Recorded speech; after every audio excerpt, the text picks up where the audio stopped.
Onimusha, Way of the Sword reveals how long it will take to beat.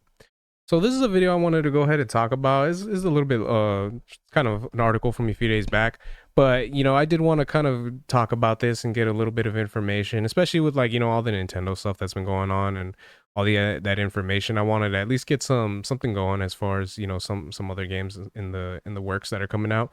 And yeah, so this is one of those games that, like I've stated before, I never really played any of the Onimusha games prior to this one. So I'm gonna be pretty much new to the series and everything when this does come out, and hopefully I do get the chance to play it.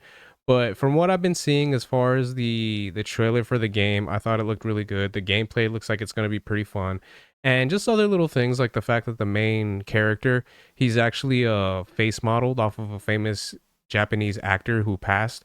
So yeah, there's just a lot of stuff that I wanted to, look into when it came down to this game, and it looks fun, man. It looks like a game that I'm gonna be trying to play, see how it is, and then just really enjoying, especially with the fact that it does state that this is gonna be like a reboot of the franchise. So if you haven't played any of the previous games, it shouldn't be too much of an issue because of the fact that they're gonna kind of be starting fresh with this.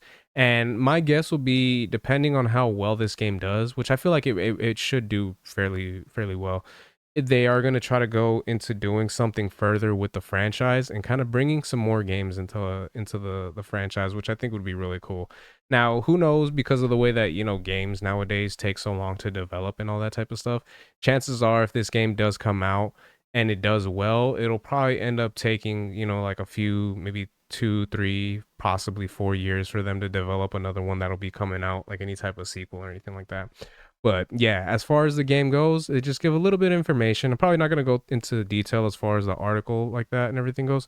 But yeah, so it is stated that for the game, it's going to be up to about 20 hours of gameplay. Now, it's one of those things, personally, with a lot of the games that you hear nowadays, especially with this type of gameplay, that it almost kind of has that Dark Souls type of gameplay. You would hear something like that, like 20 hours, and kind of thinking like, well, is that enough? You know what I mean? Is that too short? But personally, I think it should be fairly well. So you got to take into consideration that from what it was stating in the article, 20 hours of gameplay would be the baseline game. So that's just kind of doing the main story and everything like that. I don't know if this is an open world game, if that's going to be the direction that they're going in, because of the fact that, they're with so many games nowadays, they do try to do the open world kind of thing. So if it was going to be in that direction, if they were going to be having, side quests and stuff like that that you could be going through, because if you can go ahead and do that type of stuff, then yeah, it would be one of those situations where more than likely 20 hours would be the base of the game, and then with side quests and everything like that, you can just add on to it. So there's that, as well as the fact that depending on how this game is, if there is that kind of replayability with wanting to play the game multiple times. So I've stated it before, I'm not an Onimusha fan in the sense that I haven't played the games before, so I don't know if there's different directions you can go with the game, if it is going to be just pretty linear in regards to just you can only do the same thing over and over again when you play it. But as long as they have it so that the difficulties change, maybe do like a new game plus kind of thing. If there is that type of replayability, I feel like 20 hours should be more than enough, because you got to think about games like the Resident Evil franchise, where the games themselves, if you really speed through them, a lot of them you can beat under like 5 hours. Some of them even you can even do under like 3. So they're still able to get played because of the fact that there is that replayability factor when it comes down to them. So hopefully that'll be something that this game will be able to have.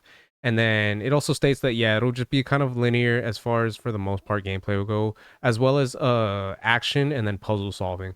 So me personally, like I say, especially with like Resident Evil games, I have no issues when it comes down to puzzle solving and everything like that. So hopefully that'll be something that'll be worth checking out and worth playing. And then yeah, just some of the still shots we got right here. Yeah, so I'm like I stated, I'm thinking this is gonna be like a Dark Souls type of game, and I'm really looking forward to it. I think this has potential to be really good, as well as the fact that you are gonna be kind of almost like that samurai type of character, which I feel like, especially with Ghost of Tsushima, is definitely coming into its own in as far as like franchises like that and everything. Because we got Ghost of Tsushima, uh what else was it? Rise of the Ronin, which was really good. And then I mean I know it hasn't gotten too much praise or anything like that, but Assassin's Creed Shadows that had came out.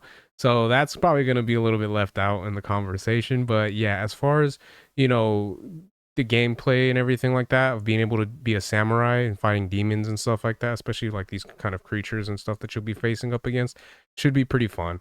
And then I just wanted to go over this last portion of the paragraph here. So the producer confirms that in terms of story, Onimusha Way of the Sword will not have any direct connection to previous games in the series and will serve as a reboot. So again, one of the things that at least for someone like me will have it so that I'd be wanting to play it because of the fact that it will be a reboot and kind of a start from the beginning.